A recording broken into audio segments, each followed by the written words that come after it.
Frotte, makile, dabara kile, fama kile, jo kile, sira kile, son kile. Nkanya joli, nkanya saba, ka kelen di sama, ka kelen di duguma, ka kelen di an bɛnba sɔrɔ min jansa taw ma olu ka mɛnɛ dɔw la k'o la sɛbɛ siyɔrɔ la. Ɲam fɛn jugu, ɲam fɛn ɲuman, bɛn bɛ ye a fa nɔ la, fa bɛ fana ye a fa nɔ la, siga tɛ min na an bɛ an bɛnba mɔlɔmaw nɔ la. An bɛnba siniyɛlaw, an bɛnba mun ko ka ɲuman kɛ ka ɲuman fɔ ka juguman to, an bɛnba mun ko mɔgɔya ye dafa ɲɔgɔnya de ye. An bɛnba mun ko i bɛ wa mɔgɔ wɛrɛ bɛ. An bɛnba mun ye sunkun tirini ka damaga ɲini ka don sunkun kɔnɔ, ka damaga gbankunɲɔgɔnya sunkun kɔnɔ. An bɛ o bɛnbaw de nɔ la. An bɛnba mun ko ka kolon ka baara ka tɛrɛ. An bɛnba mun ye mɔgɔya ɲako sinfonya ka mɔgɔya tiɲako latɔn. An bɛ o bɛnbaw de nɔ la. An bɛnba mun ye sɛnɛkunya sinfonya ka tɛrɛmaɲɔgɔnya sinfonya ka tolonkɛɲɔgɔnya sinfonya. Hotep centre de formation Kemiti. La kɔgɔlida kurumɔgɔw an ka foli bɛ aw bɛɛ lajɛlen ye. An ka karamɔgɔbaw, an ka kɔmɔbaw, an ka foli b'aw ye.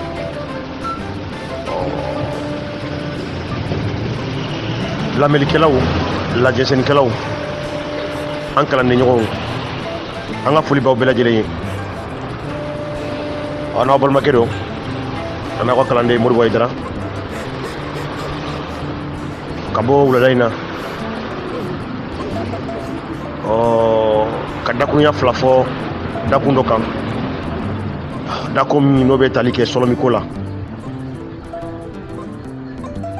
Bawo a kuma taga ni ka segin a ka ca kɛmɛtiw da kosɛbɛ. Kuru in dun la ka kun de ye ko ni mɔgɔ ma ɲɛ i bɛ fɛn o fɛn kɛ k'o ka sɔrɔ i b'a dɔn. Ni ma ɲɛ i bɛ fɛn o fɛn fɔ o ka sɔrɔ i b'a dɔn. Kɛrɛnkɛrɛnnenya la ni ma ɲɛ i bɛ wuyankili kɛ n'o ye révolution ye o ka sɔrɔ i b'a dɔn i kan ka mun de wuya. Karamɔgɔw, kalandenw, k'a ka wele sigi an ma, an bɛna an ka kalanden ɲɛfɔliw kɛ o dakun de kan bi.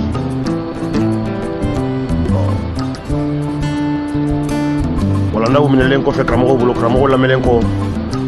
sinsɛnnin de don an ma an ka to ka bɔ ka walandaw nɔma segin.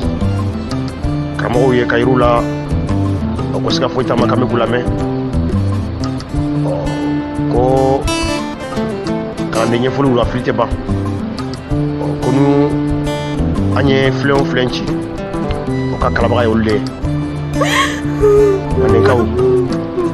wankaramɔgɔsɔnw, kamakaw, an b'aw bɛɛ lajɛlen fɔ aw ka tumadaw la. Hotep. Mandenkaw, kamakaw, wankaramɔgɔsɔnw. An ko de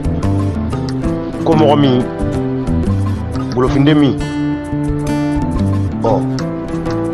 ni o y'a ka dɔfɔ ɲini k'a ka dɔfɔ dɔn, k'a ka kunun dɔn, ka bɛnbaw tɛmɛsiraw dɔn, ka bɛnbaw kibaruyaw dɔn. Ko tigilamɔgɔ, siga foyi t'a ma ko tigilamɔgɔ de ye Kɛmɛti ye. O ko golofinya o de b'a sira taama. Bawo mɔgɔ o mɔgɔ, golofinden o golofinden, ni e y'a ɲini k'i bɛnbaw dɔn, k'i bɛnbaw tɛmɛsiraw dɔn, k'i bɛnbaw ka kakɔrɔw dɔn, e siga foyi t'a ma. Wɛnɛ min bɛna i la o de ye ka k'i bɛnbaw ye, o de ye Kɛmɛtiya ye. Kɛmɛtiw, an b'a a fɔ ko an bɛ mɔgɔ mun nɔ la o ko jogo beretigiw de don, ko mɔgɔlandiw de tun don, ko jolandiw de tun don, o ko lonikɛlaw de tun don, o ko baarakɛlaw de tun don, ko mɔgɔ telennenw de tun don. Wala, sinsɛnnen de don an ma an ka olu ladege. Mɔgɔ ti dafa, an k'an doja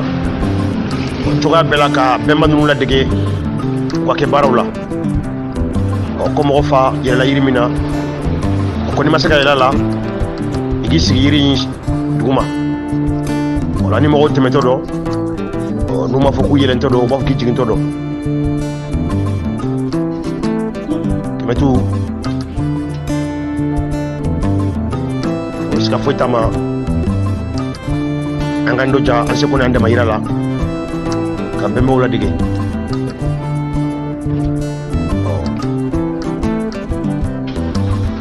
ko je be bi bemba de nola ko je mirindi o mirindi be la jelembi ibemba de ka greka nga golfinde e kumbora bemba greka na wali greka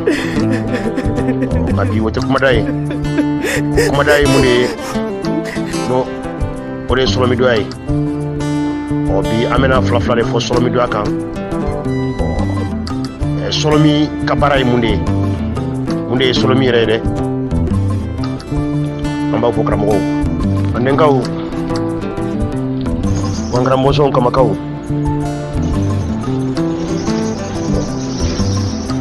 ambe mawde je trinike sunkun kan hakili ka sebaya kama kono ka bla nyoma sira min sinfonya wore wole ko solomi doya ni alfoma to kana ko spiritualité o solomi doya o bumune me munika o bumune me ni wala solomi ka jansali de la olu y'a yere ko mɔgɔ solomi ko bɔra damaga yɛrɛ de la olu ka danaya la olu y'o de ye u ka danaya la olu kun sigilen bɛ o de kan ko solomi yɛrɛ i damaga fan dɔ de ye o ko bɔra damaga yɛrɛ de la wa k'a bɛ segin ka taa damaga yɛrɛ de ma ko nka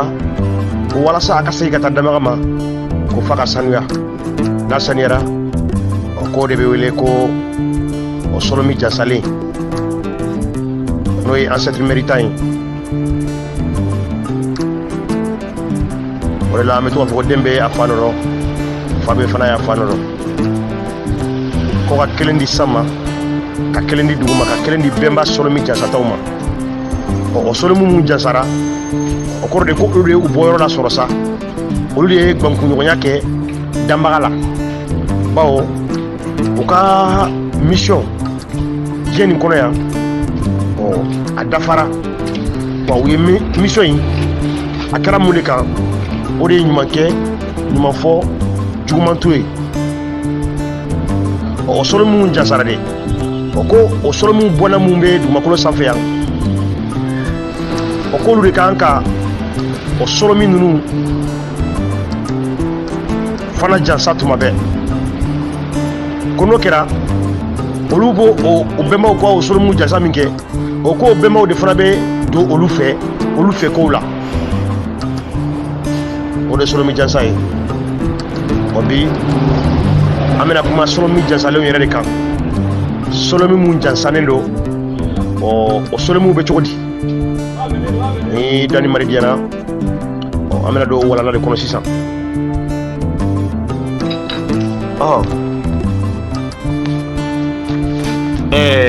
solomi mun bɛ jansa o solomi ninnu olu ye solomi sugu jumɛn de ye olu ye bɛnbaniw de ye mun soma yɛlɛmana o n'u ka mission dafara n'u gbangura danbaga la o solomi ninnu olu de bɛ wele ko égrégore o solomi ninnu bɛ fara ɲɔgɔn kan cogo di ka kɛ solomi ba kelen ye golofin lamala golofin mun soma yɛlɛmana golofin solomi mun jasara o solomi ninnu bɛɛ bɛ fara ɲɔgɔn kan cogo di ka kɛ solomi ba kelen ye ni o kɛra solomi ba kelen ka kɛ solomi fangama ye olu bɛ dɔn u bɛnbaw fɛ cogo di n bɛ fɛ ka lamado di aw ma walasa a ka ɲa ye i b'a dɔn diɲɛ nin kɔnɔ yan an bɛ yan cogoya min na bi i b'a dɔn diɲɛ fila de ye monde physique et monde spirituel farikolo tigiya dunyani ani farikolo ntanya dunyani ni be farikolo kono wakati mina o ye monde physique tumana mina ni bora farikolo kono a fama ko monde spirituel ou bien monde métaphysique ni be nyama ya kono o ngati farikolo kono ngabe be bagala o balulendo o ngati farikolo kono ngo kayira wala desa koni ni be farikolo kono abi barake wali ni te farikolo fana kono ko abi barake aka barate jo cogoya sila hali ni a bɔra farikolo kɔnɔ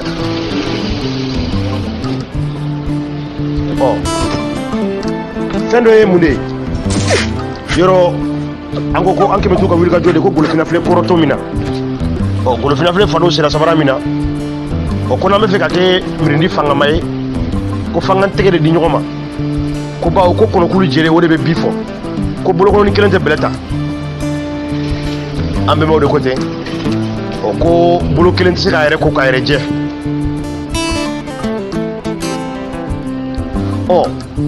an bɛ ka ɲini cogo min na ko golofina jamana bɛɛ ka fara ɲɔgɔn kan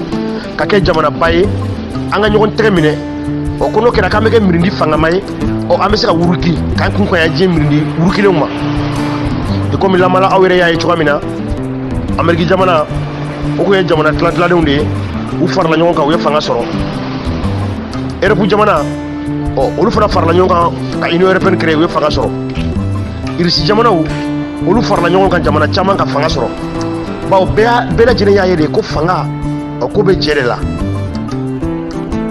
o de la hali an ka dubaw kɔnɔ o du mun ye dubaw ye i b'a ye fɛrɛjɛ mana na o duw kɔnɔ cogo o cogo laada cogo bɛ sɔrɔ a la bawo i b'a sɔrɔ a dudenw n'a y'a sɔrɔ u bɛnnen don o b'u ka fɛrɛjɛw lada donc an bɛ jɛ cogoya min na k'an mɔ ɲɔgɔn ma diɲɛ nin kɔnɔ yan ka baara kɛ ka nafa sɔrɔ ka fanga sɔrɔ de k'an ka dɔn fana ko ni ninnu bɔra an farikolo la ko o ni mun ye mirindi kelen ye de ko de fana kan ka fara ɲɔgɔn kan tuguni o monde spirituel kɔnɔ tuguni de k'olu fana ka fangamaya de ye ni o ni ninnu fana y'u tɛgɛ di ɲɔgɔn ma yen nɔ ka ɲɔgɔn minɛ ka baara kɛ ko u bɔra mirindi min na de k'o mirindi fana ka fangamaya k'a bɛ sɔrɔ o de fana la bawo mirindi ka fangamaya de ye farikolo n'i ka farikolo tigiya ani n'i ka farikolo ntanya n'i ka farikolo ntanya min bɛ yen n'i ka farikolo tigiya min bɛ yan o de bɛ o don in alimenter donc an golofinde mun filɛ yan bi an kan ka ɲini cogo min na golofina bɛɛ ka kɛ kelen ka don da kelen fɛ ka bɔ da kelen fɛ dɛ an bɛnba mun sɔrɔmu fana jasara de olu fana b'a ɲini de olu fana bɛɛ ka fara ɲɔgɔn kan ka kɛ sɔrɔmiba kelen ka don u bɔnnaw fɛ u fɛ kow la o de bɛ wele ko égrégore mais tumana min ni anw yɛrɛ farafaralen don diɲɛ nin kɔnɔ yan an tɛ fanga sɔrɔ wa tumana min an ka o sɔrɔmiw fana bɛ yen nɔ olu fana farafaralen don olu tɛ fanga sɔrɔ wa olu ka fara ɲɔgɔn kan ani olu ka fanga don o bɛ bɔ anw de la yan anw mun bɛ farikolo tigiya kɔnɔ yan anw mun bɛ sɔrɔmi ka farikolo tigiya kɔnɔ yan bawo anw de ye olu kuran ye anw de bɛ olu charger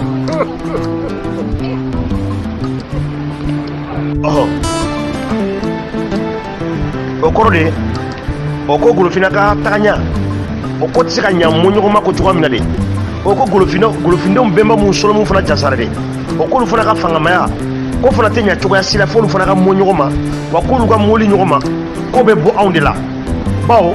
anw bɛɛ lajɛlen de kan ka kɛ miirina kelen ye an bɛnba olu tun ye sira mun sinfonya yan ni o y'u ka sɔlɔmi dɔ ye de anw fana bɛɛ lajɛlen kan ka taama o sira in de kan walasa olu ka mɔ ɲɔgɔn ma nka tumana min na anw bɛ sira wɛrɛw de kan min tɛ olu ka sira sinfonyanen n'o ye walidinaw ye o kɔrɔ de ko anw bɛ bato fɛn fɛn kɛ anw bɛ tinki fɛn fɛn kɛ anw bɛ saraka fɛn fɛn bɔ anw bɛ ka wali sɔlɔmiw de jansa anw bɛ ka wali sɔlɔmiw de fanga don nka o wagati kelen na anw yɛrɛ bɛnbaw sɔlɔmiw olu bɛ falatoya la olu fanga dɛsɛlen don ka don olu jɛnsɛnnen don bawo mɔgɔ mun kan k'olu charger mun kan k'olu mun kan k'olu fanga don olu bɔnnaw bɛɛ farafaralen don yan wali miirina bɔ ɲɔgɔnmaw kan ani wali namu bɔ ɲɔgɔnmaw kan tu woro la me to ka fo na ko anga kelen fanga ka bon ko jugu kelen fanga ka bon ko jugu o kelen be dakun chama de kan kelen be dakun chama de kan comme awere nyabala je ko na chuma mina e bere kaman kono lonia kaman kono no culture namu kaman kono no religion la kolokoli kaman kono no éducation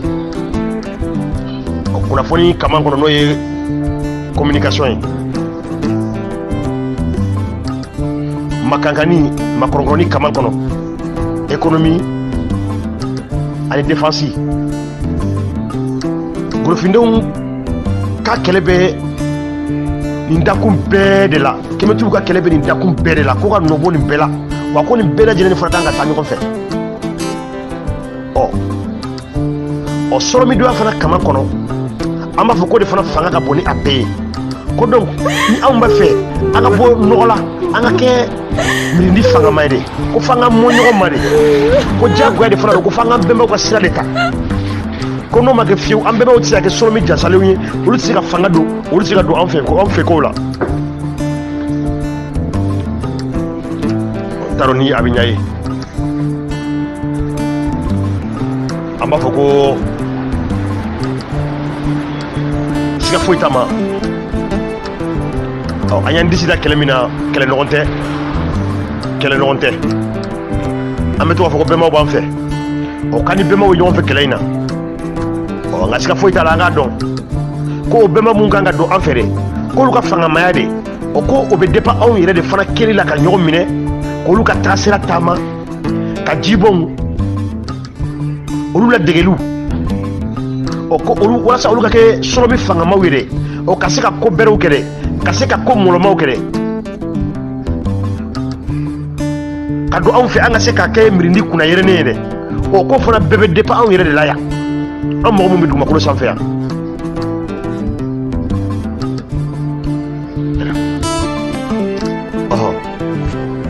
ko spiritualité comment créer un égrégore sɔlɔmidonya o bɛnɲɔgɔnma sɔlɔmi wo an bɛnba olu minnu taara olu sɔlɔmi minnu bɛ yen ni olu ye hakilina kelen ba olu bɛɛ lajɛlen sara hakilina kelen de kan an bɛnba kɔrɔ minnu sara ba olu bɛɛ lajɛlen kun sigilen bɛ sɔlɔmidonya de kan u bɛɛ kun sigilen bɛ faso ani bulonda de kan golofinɛ dugu bɛɛ a bɛɛ kun sigilen bɛ faso ani bulonda de kan u bɛɛ kun sigilen bɛ jibɔn de kan o sɔlɔmi minnu taara ni o sɔlɔmiw jansara o sɔlɔmiw de mɔlen bɛ ɲɔgɔn ma ye o sɔlɔmi minnu mɔlen bɛ ɲɔgɔn ma ye olu bɛ fanga sɔrɔ cogo di o sɔlɔmi minnu bɛ mɔ ɲɔgɔn ma ka kɛ sɔlɔmi kelen ye de o sɔlɔmi minnu de bɛ wele égrégore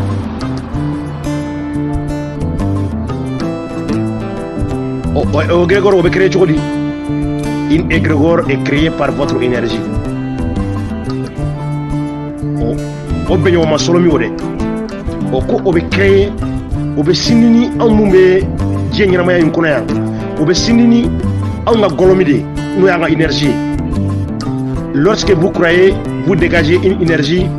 dans le monde invisible l'égrégore n'est que votre propre énergie qui peut vous revenir. C'est ce qu'on appelle abusivement miracle. C'est ce que s'appelle abusivement miracle. Au côté de ni ambe ka bateau doke. Awa nyaay chogo mina walma tuma mina ni ambe tasira doka. Namu doka tasira doka. Que ce soit bemba ou kasira, que ce soit islamia, que ce soit chrétien. O bateau nous keto de. O ambe ka énergie de dégager, ambe ka golomi de dégager. O golomi ninnu de olu de bɛ fara ɲɔgɔn kan ka bɛnɲɔgɔnma sɔrɔmi ba dɔ créer ka bɛnɲɔgɔnma sɔrɔmi dɔ créer anw golomi de an bɛ énergie min fourni o énergie min de bɛ fara ɲɔgɔn kan k'o sɔrɔmi o créer lorsque vous faites des rites ou vous obéissez un rituel pour manipuler votre propre égrégore ko tuma min na aw bɛ ka tinki kɛ walima aw bɛ ka bato kɛ walima aw bɛ ka tugu fɛn dɔ la kakɔda la aw bɛ k'aw yɛrɛ ka golomi aw bɛ k'o de la baara lorsque vous appartenez à une religion votre propre égrégore va s'additionner avec d'autres égrégores pour constituer une grande égrégore appelée égrégore principale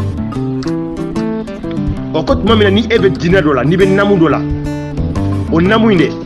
e bɛ golo min na baara o namu batoɲɔgɔnya kɔnɔ n'i bɛ silamɛya de la aw bɛ seliw ni sunw ni hiji mun kɛ aw bɛ ko min kɛ aw mun ye silamɛw ye diɲɛ fan bɛɛ kɔnɔ dɛ aw bɛ ka énergie min dégager de o énergie bɛɛ de bɛ taa fara ɲɔgɔn kan yɔrɔ dɔ la sanfɛ sɔlɔmi dɔ la sanfɛ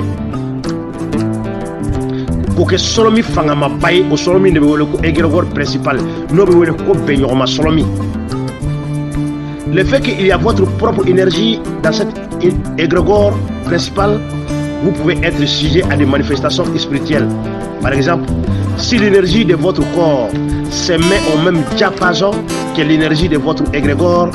votre propre égrégore se manifestera soit en une apparition, soit en un rêve, etc. Au côté de ni aubeka et auka golomi o aw bɛ k'o la baara aw bɛ k'a ka sɔlɔmi bɛnɲɔgɔnma sɔlɔmi ba aw bɛ ka o de la balo n'o kɛra aw kɔ kow la aw b'a ye aw farikolo walima aw ni olu bɛ bɛn ɲɔgɔn ma n'o kɛra l'énergie de votre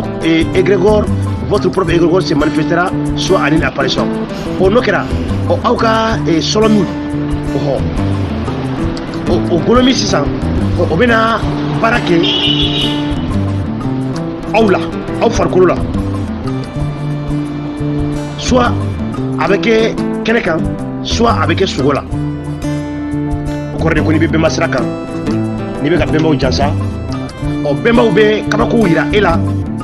kɛnɛ kan i ni mɔgɔw cɛla wala tuma dɔw la a bɛ yira i la sogo la bawo le fait que aw bɛ ka bɛnba sɔlɔmi ninnu jansa le fait que aw bɛ sɔlɔmi doya min kan aw bɛ ka o égrégore o de aw bɛ ka o min labalo de o égrégore in de o bɛ tila ka don e yɛrɛ la parce que e fana bɛ i fanga de labɔ ka baara kɛ ka énergie o égrégore in alimenter donc connexion bɛ e ni o égrégore centrale ni ɲɔgɔn cɛ direct o sɔlɔmi centrale ni ɲɔgɔn cɛ direct o sɔlɔmi centrale de fana bɛ e alimenter sisan o de la i b'a ye ko an ka mɔgɔ dɔw bɛ yen nɔ u b'a fɔ dɔw ma i bɛ silamɛ dɔw ye u b'a fɔ kabako ko dɔ kɛra i bɛ dɔ ye o ko nin ye moriba de ye o k'a ye nin kɛ a ye nin kɛ a ye nin kɛ siga foyi t'a ma tiɲɛ de don sɔlɔmi ko de don u b'a fɔ ko jinɛjugu bɛ karisa bolo o waleyaw b'a bolo nin b'a bolo nin b'a bolo kɔrɔ wɛrɛ foyi tɛ a la sɔlɔmi de don sɔlɔmi de bɛna manifester ale la a bɛ kɛ kabako a bɛ ko dɔ kɛ mɔgɔw ɲɛkɔrɔ mɔgɔw b'a fɔ ko nin ye kabako ko de ye ko siga foyi t'a ma ko nin ye alamɔgɔ de ye ko nin ye dɔnnikɛla de ye k'a sɔrɔ dɔnni tɛ k'a sɔrɔ o tɛ dɛ ale bɛ sira min kan a bɛ ka bato kɛ sira min kan ni silamɛ de walima ni chrétien de don donc o ko mun ale bɛ k'o bato mun kɛ de o énergie nin de bɛ segin ale yɛrɛ ma fanga la sisan soit tuma dɔ la a bɛ sɔgɔ fɛn dɔ la o ko nin bɛna kɛ o ko in bɛ tila ka kɛ mɔgɔw b'a ko karisa ye kabako mɔgɔ ye k'a sɔrɔ kabako tɛ dɛ a bɛ taa sira min kan a bɛ ka sɔlɔmi mun alimenter o sɔlɔmi ninnu de bɛ tila ka don ale fɛ sisan diɲɛlatigɛ in kɔnɔ ka ko kɛ ko min bɛ mɔgɔw kabakoya o de la an bɛ to k'a fɔ ko sɔlɔmi ko o de y'a bɛɛ ye mɔgɔ min bɛ to k'a fɔ an ye ko jinɛ walima ko mɛlɛka wala ko wakolo ko tiɲɛ foyi tɛ jinɛ ko tiɲɛ tɛ ko mɛlɛka ko tɛ tiɲɛ ye ko sɔlɔmi ko o de ye tiɲɛ ye k'a bɛɛ lajɛlen ye sɔlɔmi de ye n'a bɛ fɔ o ma ko esprit ni arabu b'a fɔ ko ruhu a bɛɛ lajɛlen ye ale de ye ale de bɛ manifester an farikolo la yan kɛnɛ kan walima sogo la mɔgɔw bɛ sɔrɔ ka kabakoya la k'a ye kabako mɔgɔ ye k'a ko karisa ye walijuba ye walima karisa ye nin ko in dɔnbagaba ye a bɛ kabako ko kɛ mɔgɔw ɲɛkɔrɔ tuma bɛɛ dɔwɛrɛ tɛ sɔlɔmiw de bɛ k'a don a fɛ nin ko ninnu na ka bɛn mun de ma ka bɛn ale fana ka wulikajɔ de ma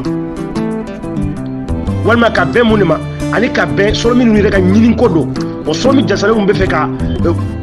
a tigi yɛrɛ su ka bila baara dɔ la de olu bɛ don a fɛ sisan k'a su ka bila o la o la i b'a ye u b'a fɔ ko mɔgɔ dɔ bɛ yen k'a ma kalan a ma taa kalanyɔrɔ la a ma foyi foyi kɛ k'a ye nin dɔnni sɔrɔ a ye nin dɔnni sɔrɔ a ye nin dɔnni sɔrɔ sɔlɔmiw de bɛ ala bila sɔlɔmiw de bɛ tila ka na don dɔ la ka fɛn dɔw manifester o tigi la a tigi bɛ kɛ mɔgɔw ɲɛkɔrɔ kabako koba ye donc kɛmɛ tu an bɛ fɛ a ka nin yɔrɔ ninnu ɲini k'a dɔn kosɛbɛ kosɛbɛ.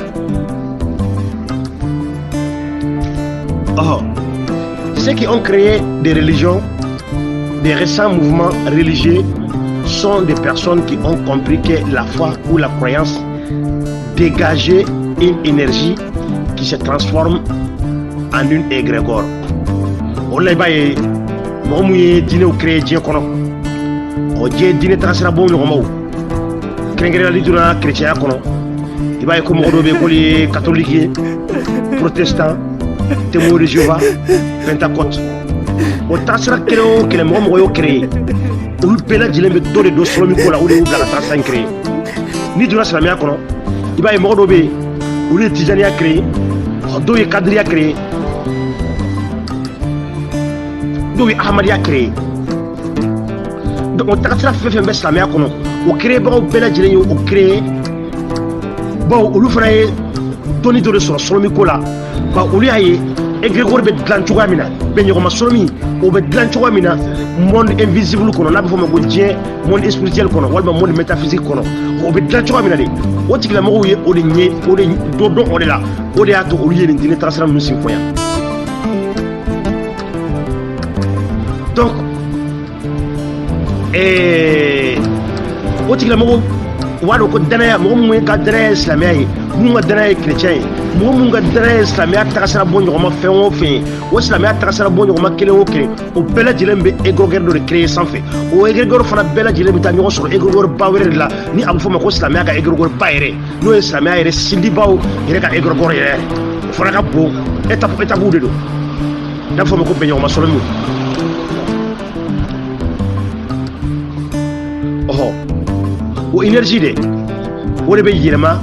ka kɛ égrégore ye aw bɛ baara mun kɛ aw bɛ tinki mun kɛ aw bɛ bato mun kɛ de o tinki n'o bato de aw b'o mun na baara de o de bɛ yɛlɛma ka kɛ égrégore ye n'a fɔ o ma ko bɛnɲɔgɔnma sɔlɔmi le fait qu'il y a plusieurs égrégores sur la planète Terre selon les différentes croyances les énergies de ces égrégores sont en lutte entre elles guidées par les énergies venant des intentions des personnes associées en tant que dugumakolo in sanfɛ danaya bɔ ɲɔgɔnmaw bɛ yan diinɛ bɔ ɲɔgɔnmaw bɛ dugumakolo in sanfɛ kɔrɔ de ko golomi bɔ ɲɔgɔnmaw bɛ yan bawo o golomi bɔ ɲɔgɔnmaw o diyagoya fo égrégore bɔ ɲɔgɔnmaw de ka kɛ n'o n'a bɛ fɔ o ma ko bɛnɲɔgɔnma sɔrɔmi o bɔ ɲɔgɔnmaw de fana ka kɛ sanfɛ wala aw b'a ɲɛ ye cogoya min na diɲɛ kɔnɔ diɲɛ min t'i ye monde invisible kɔnɔ donc o solomi bɔ ɲɔgɔnma mun bɛ yen o égrégore bɔ ɲɔgɔnma mun bɛ yen de o k'i ka dɔn k'olu fana bɛ ɲɔgɔn na de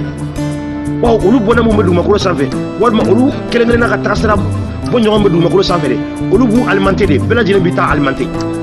donc olu yɛrɛ dama de bɛ kɛlɛ fana la yen nɔ komi anw yɛrɛ dama bɛ ka kɛlɛ kɛ intérêt ko la yan cogoya min na diɲɛ dugumakolo in sanfɛ anw yɛrɛ dama bɛ ka ɲɔgɔn sama cogoya min na de o solomi ninnu fana bɛ ka ɲɔgɔn sama de mais o solomi ninnu ka fangamaya sa de o bɛ bɔ anw de la yan guidé par des énergies venant des intentions des personnes associées.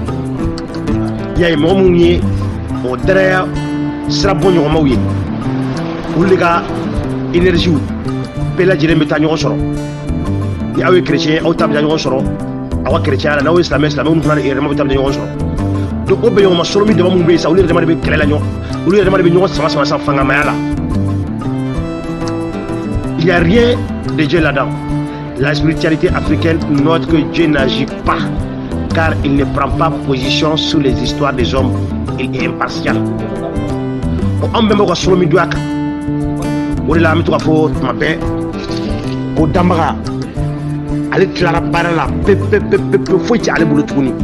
Allez sunkun glaka bam peu allez dani que c'est clair clara barala. Donc on fait me regarder ma colonne sans fiança. La mara pe que ça. Ko be que ça, quoi bébé on de boulot. Ko dama ko foyi ci ola donc kaba ko fɛ mɛ hali mɔgɔ mun b'a fɔ ko an bɛ taa duwawu kɛ Amérique de k'u ka da la k'a duwawu ni a fɛn fɛn k'a si se dama ma ayi ko a bɛɛ lajɛlen bɛ ka taa se u ka sɔrɔmu de ma k'u ka bɛnɲɔgɔnma sɔrɔmu n'a bɛ fɔ o ma ko égrégore central ko a tinki bɛɛ lajɛlen bɛ ka dan ye de ko a n'a sera yɛrɛ de k'olu fana bɛ tila k'a retourner maintenant ka segin ka don o mɔgɔw fɛ u fɛ k'o la ko nka ko a foyi tɛ se dama ma dama ka foyi tɛ a la an bɛɛ bɛ ka sɔrɔmu don a sira kan an bɛɛ bɛ o de ko ten ko dama tilara baara la ko a foyi tɛ se dama ma donc an ka fangamaya sa an ka wuruki sa an ka ko sa a bɛɛ bɛ dépend anw yɛrɛ de la i m'a ye tuma bɛɛ an bɛ to k'a fɔ ko k'a ye duwawu ɲini a ye barika ɲini a ye nin kɛ ko a si tɛ tiɲɛ ye o ayi o kɛɲɛ o de ye tiɲɛ ye ni e ye min kɛ o de bɛ segin e ma bawo ni aw yɛrɛ y'aw mɔ ɲɔgɔn ma ka tinkiw ni fɛn mun kɛ de abo jibon mun kede abo yerma bo mun kede o libe awga be yoma soromi o la balo no la balo rasa o be fanga do no fanga do rasa no o mime monde invisible kuna no o de be retour ke sakana aw makado aw fe sisa iba aw be fanga maya o no kera dina mo ba foro be ko ala deli jabira ko karta ka do aw jabira wal man ni kerata ni ala deli a jabira o tere soromu be yoma soromi mun be de o yetinki mun kede o de tara yeno o de segira olu masisa ala ka foi tara dama ka foi tala. Lorsque une personne croit en Jésus, par exemple, elle dégage une énergie qui devient une égrégore du nom de Jésus. Il y a donc autant d'égrégores de Jésus qu'autant de croyants en lui. On a sur Amouni Isalakawi, nous chrétiens, on va sur Obe Golomimu la bara, au Golomu, au Olebeke, Benyoma Solomi Doé, au Jésus Tola, au Nokera, au Benyoma Solomi Mi. Ni oleke e benyo masolomi bay Jésus to la de o iba soro o Jésus clean de o ale fana ka to la ale ka tasira kan o dine bonyo ma fen fana be ale ka dine ko tuni olu fana bela jele me ka damana egro gor fitini sana ka egro gor bay na soro so komi protestant témoin de Jéhovah o pentecostu olu bela jele nuga benyo masolomi dodo o benyo masolomi kelengele na fana bela jele fana ta banku Jésus ka dana ka benyo masolomi pala. Tous ces égrégores du nom de Jésus sont différents, mais sont associés quand les personnes ont la même foi ou croyance en lui. Et pour final, il se crée une grande égrégore du nom de Jésus, égrégore principal, composé de chaque égrégore individuel. Il y a ça. Donc, au temps sera bon de faire un fameux chrétien quoi au bela jilembe égrégore fitine de créer et monde invisible quoi au égrégore fitine fera bela jilembe bangu on yake ka égrégore ba mi simfoya au égrégore ba mi simfoya no Jésus ka égrégore ba ide au bela jilembe ta bangu ola donc ni retour be que c'est ça o iba sur o ta on amu trasera cleo kelembero iba sur oluka égrégore et mimbero o be do o fola donc ni retour be que a bela jilembe ta gangu Jésus a égrégore ba yere la donc na tara donc Jésus a égrégore ba yere la ça donc Jésus a égrégore ba ode o simfoya ba ode donc ni o retour be que c'est ça abese o lema o namu yere simfoya ba ko ati aw male cette grande égrégore associée du nom de Jésus est différent des autres grandes égrégores associées du même nom de Jésus lorsque deux ou plusieurs croyances sur Jésus soient différents. Comme moi, je suis en train au égrégore ni me Jésus to la la mala quoi au égrégore nous le bonhomma au fana bela dilem klaka nyomine o ni Jésus to yi alna so tasra fon fene be ko ul bela dilem be Jésus ka tasra de kam ul bela dilem ka udama égrégore yi halna so tikre ngaw be ta don kumé. Les apparitions individuelles de Jésus sont une récupération de sa propre énergie venant de la grande égrégore. C'est ce qui est habilement appelé monde surnaturel. Donc, voilà, il n'y a pas de ça. Il y a des gens qui font comme ça. Et mon crâne n'a fait ça. On est Golomimi, ni Obora et Lamala, Jésus qui a donné un mot à égrégore Bala. On n'a pas ça. Moi, et le monde surnaturel au Dieu et mimbe et au sunkusando ta mintenye walma et le monde extraterrestre aba famu tuamina o manifestation de wele ola bawo e benyo masolomi bade o mirindi chama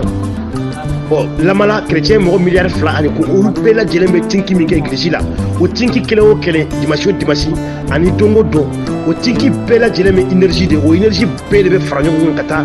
golomi kata égrégore pas de créer o égrégore o sa o be do chrétien fait wa chrétien trasera fra be o bela jelembe fanaka duma égrégore fra be sanaka c'est égrégore paima. Cependant, la grande énergie ou la grande égrégore associée peut manifester tout lieu, égrégore peut se manifester à tout lieu, mais au bénéfice de ceux qui sont à son origine ou de ceux qui sont à la tête de la grande énergie égrégore et associée. Au solomi kelen a bɛɛ lajɛlen bɛ don a bɛɛ lajɛlen bɛ manifester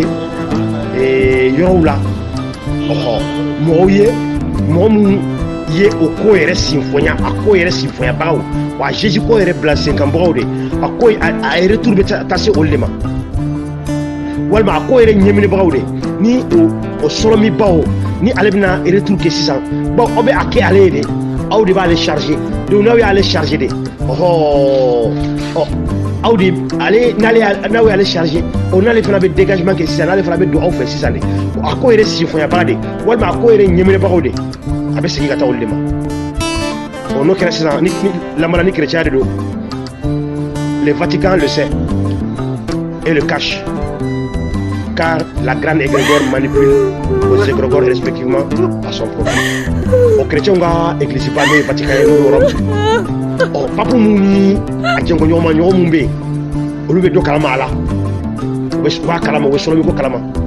donc o b'a yira ko chrétien o chrétien bɛ diɲɛ kɔnɔ i ye farafin ye i ye arabu ye i ye siya o siya ye aw bɛ ka bato fɛn o fɛn kɛ aw bɛ ka chrétien ka sɔlɔmiba aw bɛ k'o de alimenter donc o sɔlɔmiba n'aw bɛ k'o la balo n'aw bɛ k'o alimenter de ni o bɛ fɛ ka don sisan aw fɛ dɛ a bɛ don ko in mɔgɔ mun ye chrétien yɛrɛ bila sen kan de ani chrétien in ko ɲɛminɛbagaw de dugumakolo in sanfɛ de a bɛ don olu de fɛ. Lorsque vous adhérez à une religion, vous nourrissez la grande égrégore associée de cette religion. Plus vous êtes nombreux, plus l'égrégore associé s'agrandit. O kɔrɔ ye ko ni aw donna diinɛ o diinɛ la ni silamɛya don ni chrétien don ni juifuya don aw bɛ ka bato fɛn o fɛn kɛ aw bɛ ka olu o diinɛ mɔgɔw ka égrégore ba olu ka sɔlɔmibaw de aw bɛ ka o de la balo. Plus aw bɛ ka caya tuma o tuma aw ka bateau fana bɛ ka caya tuma o tuma de o égrégore fana de aw bɛ ka fanga di o ma toujours an bɛ an da to kuma dɔ la yan walasa aw ka ɲɛ ye maintenant aw b'a ye aw bɛ ala ko kuma mɛn chrétienw da walima diinɛmɔgɔ wɛrɛ mɔgɔw da ko ala don ko ala ba wɛrɛ fana ala min ko don sɔrɔmiba de ko don nka damaga yɛrɛ tɛ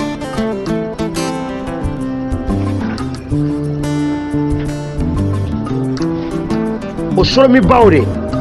o de bɛ retour kɛ ka don aw fɛ n'i y'a mɛn u da ko Dieu o Dieu ka ca olu fɛ e m'a ye an bɛnbaw ka kɛmɛti dɔ fɔ mɔgɔ minnu ye dɔ fɔ kalanbolo kɔnɔ walima mɔgɔ minnu tɛ ko kalama sɔlɔmi ko kama kɔnɔ olu b'a fɔ ko le Dieu égyptien ça veut dire ils appellent le Dieu en pluriel donc ko ala bɔ ɲɔgɔnmaw aw b'a faamu cogoya min na quoi ala ka égyptien ka alaw égyptien ka alaw oui vous voulez ko ala mais est-ce que c'est le créateur de l'univers? Non. Lamala mande Mali mande a bɛ fɔ ko kɔrɔnba mande alaba naani walima mande boliba naani walima mande quatre dieux aw y'a faamu sa kɔrɔnba bilisa dansɔgɔ ani sɔkɛ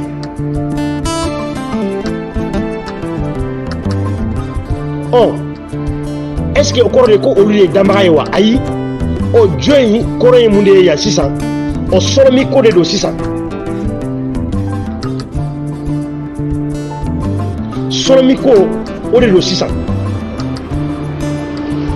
o ko mun bɛ kɛ jibo mun bɛ kɛ k'a ɲɛsin kɔrɔnba laɲini na c'est comme sanjiko ala donsoya ala sanjiko ala o ye kɔrɔnba ye donsoya ala o ye dansɔgɔ ye bilisa o ye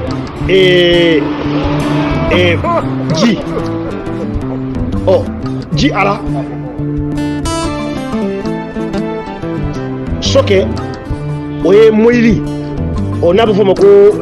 cɛnimusoya o ala mais est-ce que ko kɔrɔ de ko de ye dannikɛla ye wa danni mari de don wa ayi o ye mari ko sinfonya cogo de donc an bɛ mun de fɔ ko bi de kɛra farafinw kan mɔgɔ dɔw y'u da don an ka kow la k'a sɔrɔ u tɛ an ka kow dɔn u y'u da sago fɔ an ka fɛnw ma k'a sɔrɔ u ma anw ɲininka an ko kɔrɔnba birisa sokɛ dansɔgɔ mais est ce que a kɔrɔ de ye ko olu bɛɛ lajɛlen de ko o mari ninnu ye danbagaw de ye wa ko an ko danbagaw de ye wa ayi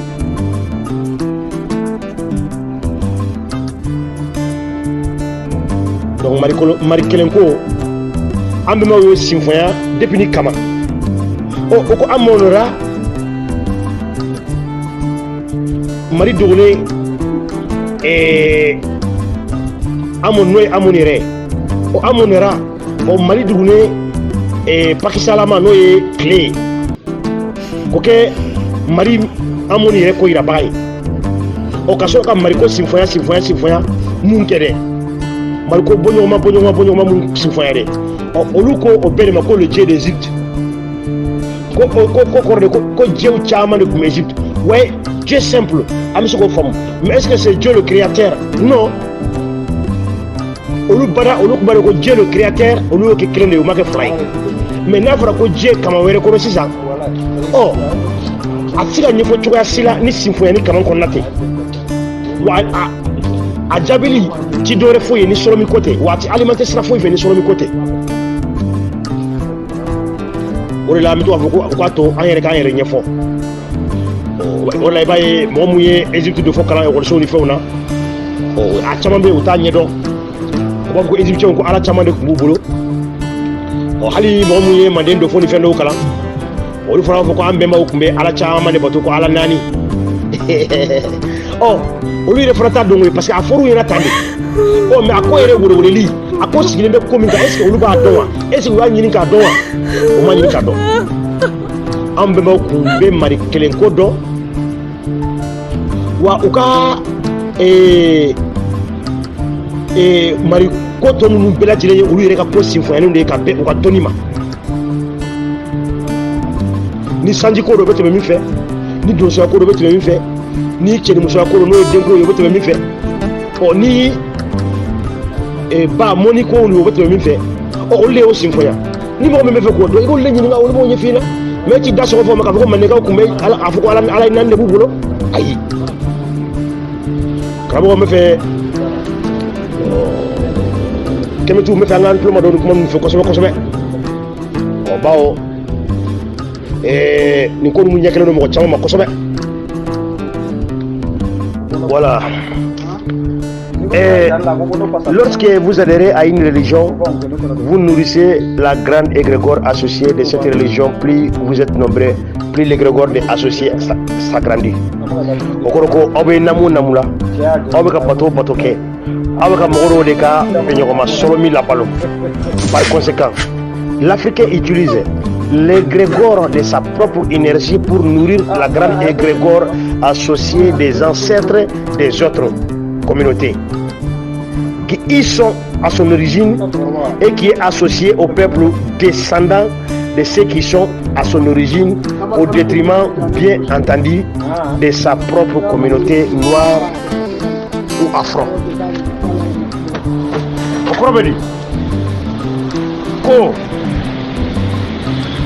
Golofunde ebe namu namula ibe dine o dine la akara silamɛya dine de ye o a kɛra kerecɛnya dine de ye o k'i k'a dɔn k'a fɔ e bɛ ka bato fɛn o fɛn kɛ e bɛ ka tinki fɛn o fɛn kɛ e bɛ ka wali bɛnbaw wali mɔgɔw ka égrégore e bɛ k'o de la balo e bɛ k'o de alimenter e bɛ k'o de fanga don mɔgɔ mun ye o diinɛ ninnu créer olu ka solomi central olu ka esprit central e bɛ ka olu de charger e bɛ ka olu de fanga don e bɛ ka olu bɔnnaw parce que ni e olu fanga don e bɛ ka olu bɔnnaw fana ka solomi de fanga don wani o sɔrɔ minnu bɛ retour kɛ sisan olu bɛ don u bɔnnaw de fɛ u bɔnnaw olu bɛ don u tagasira ninnu créebagaw de fɛ n'o kɛra sisan aw bɛnbaw ka sɔrɔ minnu bɛ ye o sɔrɔ minnu tɛ se ka fanga sɔrɔ o kɔrɔ ko farafinde o farafinde ni e bɛ silamɛya la ni e bɛ chrétien la e bɛ ka bato fɛn o fɛn kɛ dɛ mɔgɔ min ye chrétien diinɛ sinfonya ni mɔgɔ min ye silamɛya diinɛ sinfonya dɛ olu ka égrégore u ka bɛnɲɔgɔnma sɔrɔmiba de e bɛ k'o de fanga don nka o tuma kelen na e kana ɲinɛ dɛ e yɛrɛ bɛnba sɔrɔmi minnu bɛ yen dɛ fanga foyi tɛ olu la yen tuguni parce que pour que olu ka fanga sɔrɔ fo e de ka olu fanga don yan ne t'a dɔn ni ɲɛfɔli ninnu bɛ faamu c'est comme yɔrɔ ɲɛlama kɛ baro daminɛ la anw bɛ diɲɛ kɔnɔ yan cogoya min na an bɛ ka ɲɔgɔn minɛ ka baara kɛ cogoya min na n'an ma ɲɔgɔn minɛ an b'o conséquence ye cogoya min na de walima n'an ye baara kɛ n'an ma baara kɛ ni hakili ye mɔgɔ wɛrɛ b'an tɔnɔbɔ cogoya min na dɛ diɲɛ nin kɔnɔ yan de donc o b'a yira ko n'an m'an kɔlɔsi an ka tinkunw an ka fɛnw fana kɛ dɛ monde invisible fana kɔnɔna na de ko mɔgɔ wɛrɛw de fana bɛ k'an tɔnɔbɔ tuguni donc o b'a yira ko golofinden ka bili ko farikolo diɲɛ dɔrɔn tɛ ko hali monde invisible kɔnɔ anw bɛ ka dɔ surunga ye fana parce que anw bɛnbaw sɔrɔmiw olu tɛ ka charger olu charger baga ye anw de ye anw bɛ jibɔnw anw bɛ yɛrɛmabɔw anw bɛ bankunɲɔgɔnya min kɛ olu ka tagasira kan o de bɛ olu fanga don nin ɲɛfɔli ninnu mago bɛ hakilisigiba la ani lamɛnniba karamɔgɔw walasa a ka ɲa ye wa n'o kɛra e yɛrɛ bɛnbaw ka sɔrɔmiw bɛ to fala de la falatoya de la yen nɔ fanga ti k'olu la ni fanga tɛ olu la olu bɛna se ka don aw fɛ kow la cogo di yan pour que aw fana ka se ka fanga sɔrɔ dugumakolo in sanfɛ yan n y'a fɔ yen ko sɔrɔmi minnu bɛ monde invisible kɔnɔ o bɛnɲɔgɔnma sɔrɔmiw yɛrɛ dama bɛ ɲɔgɔn sama-sama la donc e mɔgɔ min b'i ta fanga don ani mɔgɔ min ta fanga donnen don est ce que ni olu tora ɲɔgɔn sama-sama la e ta tɛ ka charger nin ta fanga donnen don e yɛrɛ bɛ ka fara dɔ in yɛrɛ ta kan o dɔ ninnu bɛɛ bɔnnaw taw kan olu ta fanga don donc e bɛ k'i yɛrɛ bɛnbaw de janfa sisan donc o kɔrɔ sisan e yɛrɛ bɛnbaw kɛlɛbagaw e bɛ ka fara olu kan k'i bɛnbaw kɛlɛ par exemple le musulman africain dépense leur énergie qui est leur propre égrégore pour nourrir la grande égrégore associée aux ancêtres arabes via l'islam lamala silamɛ farafin fɛn o fɛn bɛ yan nɔ olu bɛ ka golomi fɛn o fɛn labaara olu bɛ k'o bɛɛ lajɛlen labaara silamɛya bɛnɲɔgɔnma sɔrɔmiba olu bɛ k'o de labalo donc n'o kɛra arabuw olu de bɛ o jaabi sɔrɔ o bɛnɲɔgɔnma sɔrɔmiba n'a bɛna don a bɛ don arabuw de fɛ u fɛ kow la ani arabu silamɛya diinɛ yɛrɛ sinfonyabagaw idem pour les africains catholiques protestants évangéliques hindouistes etc donc golofinde o golofinde e b'i yɛrɛ sɔrɔ diinɛ o diinɛ la i k'a bila i kunna e bɛ ka bato fɛn o fɛn kɛ e bɛ ka sɔrɔmi wɛrɛw de fanga don k'i bɛnbaw sɔrɔmiw to yen. La religion est une croyance basée sur les spéculations et non sur les faits historiques. C'est votre propre croyance qui dégage votre énergie et cette énergie est votre égrégore. O ko diinɛ sigilen tɛ foyi kan ni danaya diinɛ danaya sigilen tɛ foyi kan ni dɔ surungali tɛ dɔ fɔ bolo ma k'i k'a dɔn ko aw ka danaya o de ye aw ka danaya fɛn walima aw ka bato aw bɛ bato min kɛ aw ka danaya fɛn kɔrɔ de aw bɛ k'aw ka bolo min aw ka énergie de la baara aw bɛ k'aw yɛrɛ ka énergie de la bɔ o énergie in sa de o de bɛ égrégore bɛnɲɔgɔnma sɔrɔ min créer. Exemple, la croyance à l'islam bénéficie aux Arabes dont la grande égrégore leur est associée. Idem pour les autres croyances qui bénéficient au peuple dont l'égrégore principal leur est associé. Ni islamé de i kɛra siya o siya ye ko e kɔni ye silamɛ de e ka da i ka bila i kunna ko e bɛ ka bato fɛn o fɛn kɛ e bɛ ka bato fɛn o fɛn kɛ silamɛya taga sira kan e bɛ ka silamɛw bɛnbaw ka énergie u ka bɛnɲɔgɔnma sɔrɔ min e bɛ k'o de la balo e bɛ k'o de fanga don ani arabu wa chrétienya fana o cogoya kelen de don. Les Africains nourrissent par conséquent des égrégores qui sont en lutte ou en guerre contre eux. Dès lors, le peuple associé à l'égrégore principal est en lutte ou en guerre contre eux. O ko farafindenw bɛ ka wali sɔrɔmiw de la balo n'o kɛra sa o bɛnɲɔgɔnma sɔrɔmi ninnu sa olu bɛ ka kɛlɛ kɛ ni olu yɛrɛ bɛnbaw yɛrɛ sɔrɔmiw ye o n'o kɛra o miirinin ninnu olu solomu bɛɲɔgɔnma solomi ninnu olu bɛ kɛlɛ la ni olu bɛ ka farafinw yɛrɛ kɛlɛ sisan donc o kɔrɔ ko farafin yɛrɛ de bɛ k'a yɛrɛ kɛlɛ o farafinen yɛrɛ de bɛ k'a yɛrɛ kɛlɛ bi bawo e bɛnba solomu de bɛ don i fɛ n'a fɔra ko ala y'a ye yɔrɔ n y'a fɔ sanfɛ n ko mɔgɔw b'a fɔ ko ala an ye dugawu kɛ ala b'a jaabi an ye nin kɛ ala b'a jaabi ala tɛ dɛ solomuw de bɛ a kɛ ala tilalen don baara la pewu baara foyi tɛ ala bolo tuguni mɔgɔ si tɛ se ka danbaga bila baara la tuguni danbaga ka baara banna pewu baara foyi tɛ ale bolo tuguni donc an bɛ tinki fɛn o fɛn kɛ taga sira fɛn o fɛn kan sa an bɛ ka solomiba dɔ de alimenter donc an bɛ ɲini ko sa o solomiba de bɛ don anw fɛ sa k'o ɲini ko sabati mais danbaga yɛrɛ tɛ fiyewu.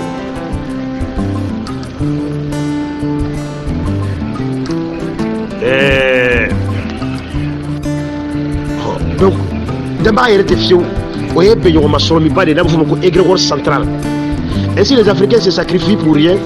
dans des égrégores principales attachés au peuple associé. O b'a yira ko farafinw bɛ k'u yɛrɛ sɛgɛn de u bɛ baara o baara la u bɛ sun seli hiji u bɛ bato o bato la silamɛya kɔnɔ chrétien u bɛ église taga fɛn o fɛn na u bɛ ka fɛn o fɛn kɛ chrétien danaya kɔnɔ a bɛɛ lajɛlen bénéfice bɛ ka se chrétien sinfɔnyabaw de ma ani olu bɔnnaw. farafin fɛn o fɛn fana bɛ silamɛya la aw bɛ ka bato fɛn o fɛn kɛ aw bɛ ka bato fɛn o fɛn kɛ dɛ o bato bɛɛ lajɛlen o retour o bɛ ka se arabuw de ma ani arabuw bɔnnaw. Sachant que l'égrégore principal c'est l'égrégore la plus puissante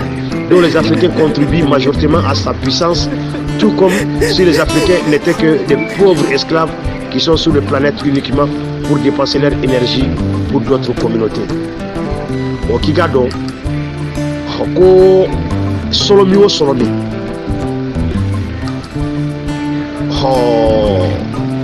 solomiba o solomiba golofindenw de bɛ ka o solomiba ninnu bɛɛ lajɛlen fanga don ka fanga di o solomibaw ma arabu ka solomiba tubabu ka solomiba jifu ka solomiba hindu ka solomiba farafin o farafin e b'i yɛrɛ sɔrɔ nin diinɛ in kɔnɔ yɔrɔ lamala afiriki kɔnɔ yan silamɛ min bɛ yen a bɛ se silamɛ miliyɔn 300 ani kɔ ma walima silamɛ miliyɔn 400 donc o silamɛ miliyɔn 400 bɛ ka bato fɛn o fɛn kɛ silamɛya kɔnɔ a bɛɛ lajɛlen bɛ ka arabu ka solomi de alimenter fɔ cogoya dɔ la arabu ka ala bon aw ka dala k'a fɔ ko ala yɛrɛ tɛ danbaga ye uniquement pour dépenser leur énergie pour d'autres communautés. Donc il faut farafinw bɛ ka u ka golomi de la baara mirindi wɛrɛw ye o lamala yɔrɔ diɲɛ kɔnɔ bi système an filɛ diɲɛ kɔnɔ système min bɛ yen bi mɔgɔ dɔw de bɛ ka baara kɛ mɔgɔ wɛrɛw bɛ k'a tɔnɔ bɔ dɛ diɲɛ kankɛya mondialisation ye système min bila sen kan e bɛ sɛgɛn ka baara kɛ nka e tɛ nafa foyi sɔrɔ i ka baara la lamala an ka pétrole an ka sanu an ka ressources naturelles a bɛɛ o fɛn bɛ dugumakolo in sanfɛ yan tubabuw de bɛ ka an exploiter a bɛɛ lajɛlen ɲɛ bɔ o la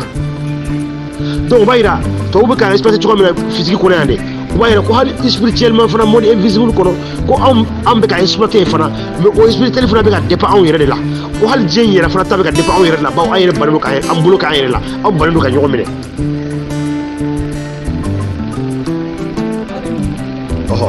La nécessité de créer une égrégore noire ou afro et de la faire nourrir par les noirs eux-mêmes jusqu'à la rendre très puissante n'est plus que jamais indispensable. Donc, quand on a une amélioration qu'on fait, farafinde, golofinde, moi je dis que kemeti farafinde de, et quand on a une bi quoi ça, on a donc à faire ko jira ko bela jere solomi kode. Ko jako damara côté tourni ka fo antara do la antara église la ko foyi te se créateur de l'univers ma ko ale ka ko foyi tala ko jako solomi bado de be sans fere ko o de be do mo fe ou fe ko la ko de be ka problème solutionner ko damara ere te ka solutionner de ko solomi do ka ko nu solutionner damara ere clara bara la pe o ka bela jere be aw yere ba aw yere de fana solomi nu fana ko aw de o ko de ko aw yere de fana de ko anw yɛrɛ de fana y'an ka fɛrɛkɛ nɔ ye bawo anw bɛ ka taa wali solomiw de alimenter k'an bɛnbɛnw ka solomiw to yen. Les religions ne sont que la somme des égrégores créés par les énergies humaines dans le monde invisible. o diinɛ ti foyi ye o fana kɛra solomu mun sindilen don mɔgɔw golomu fɛ o diɲɛ kɔnɔ diɲɛ min tɛ ye jɛ la mɔgɔ mun bɛ diɲɛ kɔnɔ yan dɛ olu ye énergie mun fourni yan dɛ o bateau ni sarakabow la dɛ o énergie de olu de ye solomi dɔ créer sanfɛ dɛ yɔrɔ n y'a fɔ a ɲɛna n ko solomi de bɛ komi ala o solomi ba min bɛ yen dɛ o de bɛ don mɔgɔw fɛ u fɛ kow la tout ce que je viens de vous dire est connu par le Vatican, par les mystiques, par les ésotériciens, par les illusionnistes qui n'ont pas hésité de créer les témoins de Jéhovah, les mormons, etc. On dit comment faire on fait folle flâner. Moi mouillé dîner ko sinfonia. Islamia ani islamia tagasiraw, chrétien ani chrétien tagasiraw. Moi mouillé olu sinfonia de. Olu ba don pe kuma mbeka fo tiye de do. Ko sika foyi tama ba olu ye ni de don ka dîner nu sinfonia. Wa sika foyi tama koy. Aw ñebe mo la ku ye islamo de ko karsa ay mori bade ko karsa ay alabato bade mo fo fe ma ko wali juudo ni u bela jele ni solomu de be ka ñogon fe wa o solomi nunu te soro gansan fiew olu be ka tinki mu ni fe mun kene olu le be ka olu la bara ama ko karsa ka do te bi ko karsa bolo be keseka ko karsa ni urwani de be ñogon fe karsa be sen na aw ko daf ko galondo u be dana ya ko mi de o solomi ko mi bo kono de olu yo gbangu ñogon de soro o kɛra solomi ɲumanama ye sa o kɛra solomi jugumanama ye sa olu y'o gbankunɲɔgɔnya de sɔrɔ o solomi ninnu olu kɛra solomi ɲuman ye sa olu kɛra solomi juguman ye sa o mɔgɔ an ɲɛ bɛ an ka karamɔgɔbaw walima an ka pasitɛribaw minnu na ta ka k'olu bɛ miracle kɛ aw kana fɔ k'a bɛɛ ye nkalon ye ayi a bɛɛ tɛ nkalon ye ayi a bɛɛ tɛ nkalon ye a bɛɛ tɛ k'a fɔ ko fana k'u bɛ fɛ ka mɔgɔw de tromper non u bɛ namu sira min kan u bɛ bateau ni saraka mun bɔ o bateau sira kan sika foyi t'a ma o ye connexion dɔ de kɛtɔla ye olu ni solomi ni ɲɔgɔn cɛ bɛnɲɔgɔnma solomiba ni ɲɔgɔn cɛ donc o bɛnɲɔgɔnma solomiba de bɛ to ka don mɔgɔ kelen kelen dɔw la o pasitɛriba dɔw ni o karamɔgɔ o silamɛ karamɔgɔba dɔw la ni o bɛ manifester donc pour finir ni e ye farafin ye ni o solomi ninnu donna e la sa ka manifester e bɛ kɛ farafin karamɔgɔba ye e bɛ kɛ walijuba ye e bɛ kɛ nin ye e bɛ kɛ nin ye e bɛ kɛ nin ye i bɛ kobaw kɛ oui c'est logique i bɛ kobaw kɛ bawo e ni solomi ninnu bɛ ɲɔgɔn fɛ olu bɛ don i fɛ wa a dɔw yɛrɛ fana ni solomi yɛrɛ bɛ ɲɔgɔn fɛ wa tellement parce que ɲɛfɔli min ye olu bɛ ɲɛfɔli min kɔnɔ ni u tɛ solomi ko yɛrɛ kalama wa hali a dɔw yɛrɛ fana t'a dɔn ko olu yɛrɛ ni solomi de bɛ ɲɔgɔn fɛ koyi k'a sɔrɔ solomi bɛ don u fɛ u bɛ miracle kɛ ka yira mɔgɔw la solomi bɛ don u fɛ sogo sira fɛ nin kɛ u bɛ sogo kow la sani kow ka na u b'a kɛ a bɛ kɛ tan wala u bɛ sogo ko dɔw la ni ko dɔw fɔra ni ko dɔw bɛna kɛ u bɛ sogo k'a fɔ ko nin bɛna kɛ ko nin bɛna kɛ solomiw de b'a f'u ye bawo monde invisible fanga ka bon kosɛbɛ o sɛbɛya ka bon tumana min na ni tɛ farikolo kɔnɔ a ka sɛbɛya ka bon kosɛbɛ tumana min na a bɛ farikolo kɔnɔ ni ne bɛ farikolo kɔnɔ o fanga dɔ bɛ yen o t'a la mais n'a bɔra farikolo kɔnɔ a bɛ fanga don donc monde invisible ani monde visible ni diɲɛ yebali ni ani diɲɛ min bɛ ye tan a bɛɛ lajɛlen ye réalité kelen de ye a bɛ komi lamala bi mɔgɔ bi ni e ye mɔgɔ mandemani ye e sɔnnen don tubabuw ka tagasiraw ni arabuw ka tagasiraw ma diɲɛ kɔnɔ yan i bɛ lafiya e yɛrɛ bakun dɔrɔn de bɛ lafiya mais mɔgɔ tɔw don olu tɛ lafiya mais est ce que farafinna ka bɔ bɛ o la wa farafinna ka bɔ tɛ o la mais e kelen dun ma lafiya i b'a sɔrɔ i komi an ka politiciens minnu bɛ jamana janfa ka faso nafolo suɲɛ walima an ka karamɔgɔ minnu bɛ arabuw ka taasira kan arabuw wari cɛ ka d'u ma siyamɔgɔw sunamɔgɔw tijanamɔgɔw olu yɛrɛ bakun olu bɛ ka lafiya kalanden minnu fana b'u nɔfɛ discipline minnu b'u nɔfɛ olu fana bɛ ka fɛnw ta ka d'u ma olu yɛrɛ bakun bɛ ka lafiya mais est ce que mirindi bɛ ka lafiya wa ayi mirindi tɛ se ka lafiya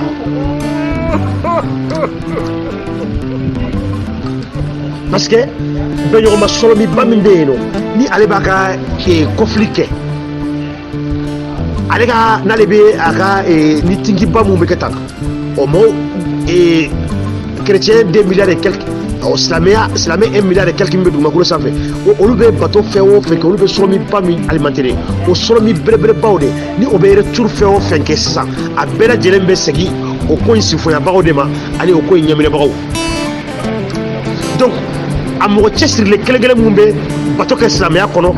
k'i yɛrɛ di bateau ma k'i yɛrɛ sacrifier wurudiw ni fɛnw na o mɔgɔ kelen-kelen minnu b'o kɛ dɛ o sɔrɔmiw de bɛ don o mɔgɔ kelen-kelenw fɛ ka kobaw k'u ye walima tuma dɔw la o mɔgɔ dɔw yɛrɛ bɛ sɔrɔ a tɛ foyi kɛ koyi ale yɛrɛ ma kɛ koyi o sɔrɔmi dɔ de b'a ye ten dɔrɔn ka don a la o tigi la ten dɔrɔn wala i bɛ mɔgɔ dɔ ye depuis a denmisɛnnin o sɔrɔmi dɔ bɛ ye ten dɔrɔn ka tugu a la donc o sɔrɔmi bɛ don a fɛ sa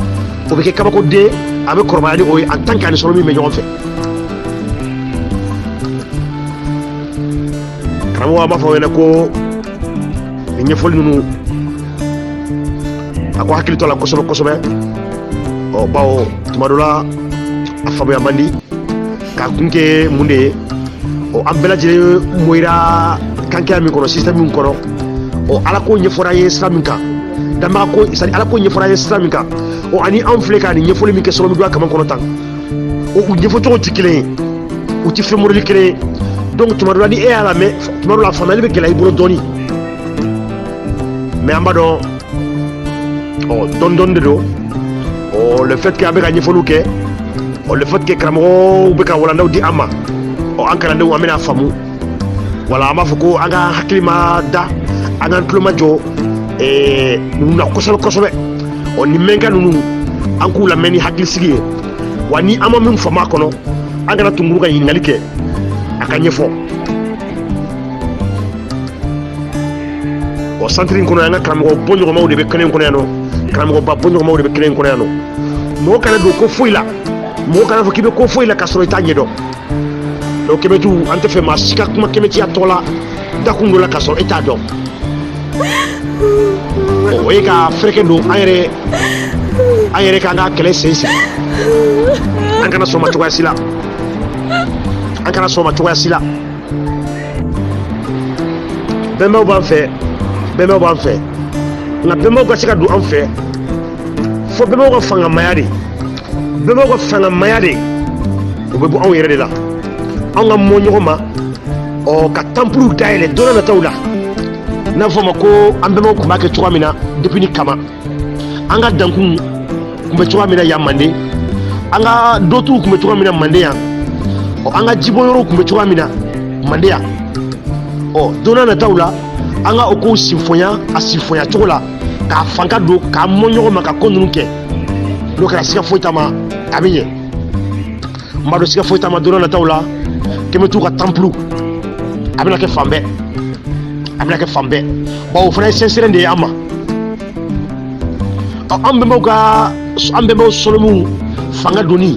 o bɛ anw de bolo wa olu tɛ se ka fanga don cogoya si la ni anw de b'an mɔ ɲɔgɔn ma k'an golo min labaara anw bɛ énergie min labaara de o énergie de bɛ fanga di olu ma k'olu kɛ sɔlɔmi fanga donni ye n'o kɛra olu fana bɛ don anw fɛ kow la o la ni anw y'an bolo don ko o ko la a bɛ kɛ ko barikama ye kɛmɛtu an bɛ mun de fɔ aw ye sɔmi min bɛ sɔrɔ nin walanda in kɔnɔ o de ye k'a fɔ ko n'an m'an kɔlɔsi an kɔni ta bɛna kɛ monde invisible ni monde visible an b'a fila bɛɛ perdu aw ɲɛ b'a la diɲɛ kɔnɔ an bɛ cogoya min yɛrɛ la bi dɛ farafinw filɛ mɔgɔw senna samara la cogoya min na bi dɛ f'an ka da la fana ko an bɛnbaw fana en tant que n'an m'an cogoya changer k'an mɔ ɲɔgɔn ma ka bɛnbaw ka siraw taama de ko an bɛnbaw fana bɛ ka traîner wali sɔlɔmiw bolo tan de monde invisible kɔnɔ n'a fɔ o ma ko monde spirituel kɔnɔ donc yan an bɛ jɔnya la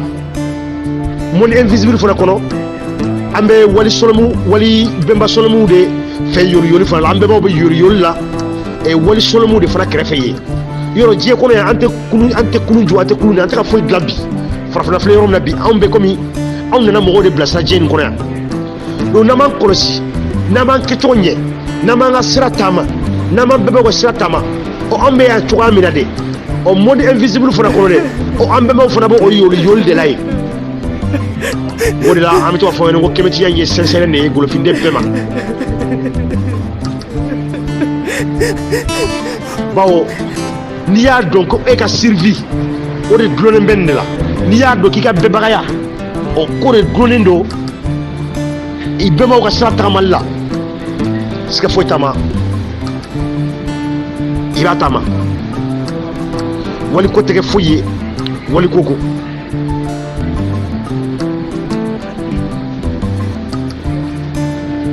wali ko tɛ kɛ foyi ye wali ko ko mandenkaw kamakaw wankaramɔzɔnw an b'aw fɔ ka hakɛto belebele ɲini aw fɛ ko kuma cayara kalanden kumaw don a fili ka ca an bolo fila dalen bɛ an ko aw ye k'an bolo fila dan ko an karamɔgɔw ye an bɛ to ka min tɔmɔ karamɔgɔw nɔfɛ sɛnsɛrɛn de don an ka to ka bɔ ka wala n'aw nɔ ma segin ka yɛrɛ karamɔgɔw la k'an bɛ k'u lamɛn ni fili mun kɛra kuma la kalandenya filiw ani hakili dɔgɔya filiw de don an b'a mɛn karamɔgɔw da ni fili o fili kɛra la aw ka mago to kalandenya denmisɛnninya hakili dɔgɔya filiw de don an b'a mɛn an karamɔgɔw da an bɛ bɔ kuma kɔnɔ yan o ma kelen danbaga kelen faama kelen jo kelen sira kelen sɔn kelen hɔtɛp hɔtɛp hɔtɛp hɔtɛp